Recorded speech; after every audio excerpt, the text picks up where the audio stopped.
Oke rekan-rekan vlog, ikuti vlog Rama. Oke, saat kita menuju ke Bandung, shake it on.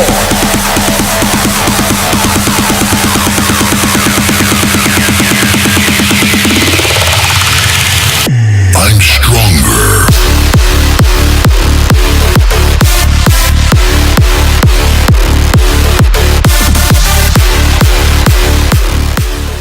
Oke rekan-rekan vlog video dalam jelajah baru kini Bandung menghabiskan waktu dari tempat kamu depo Bandung nak ke AB berjam setengah menyenai sepeda meter atau Honda.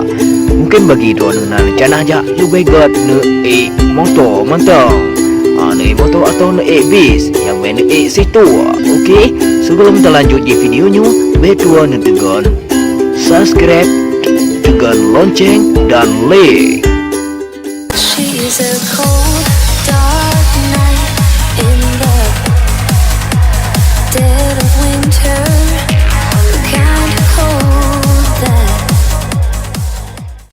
Oke guys, sekarang kita menuju ke atas ke Kawah Putih.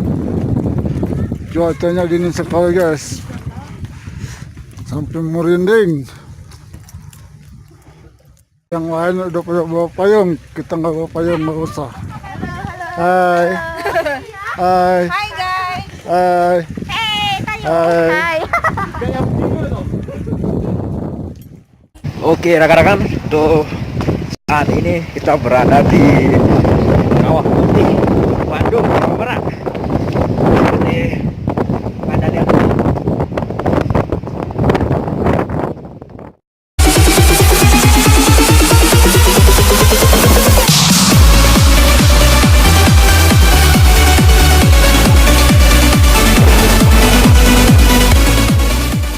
Vlog.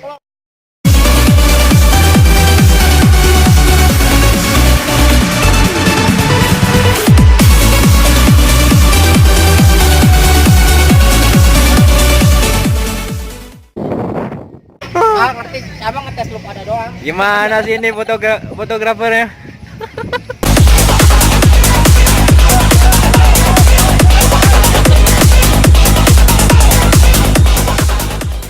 Oke rekan-rekan vlog, boleh kamu tunggu di Kawah Putih.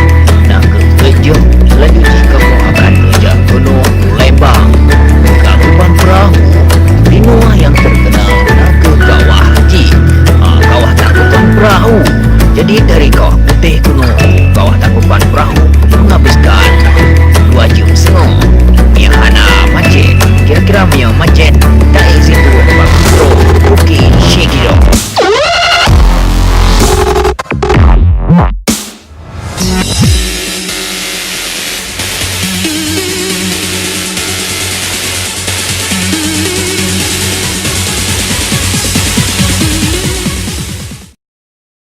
Setelah menempuh waktu lama sekitar 2 jam setengah dan akhirnya kami sampai juga di Tangkuban Perahu. Nah seperti anda lihat, kan awai gunung warna bertuh bawah saji matang aktif gunungnya.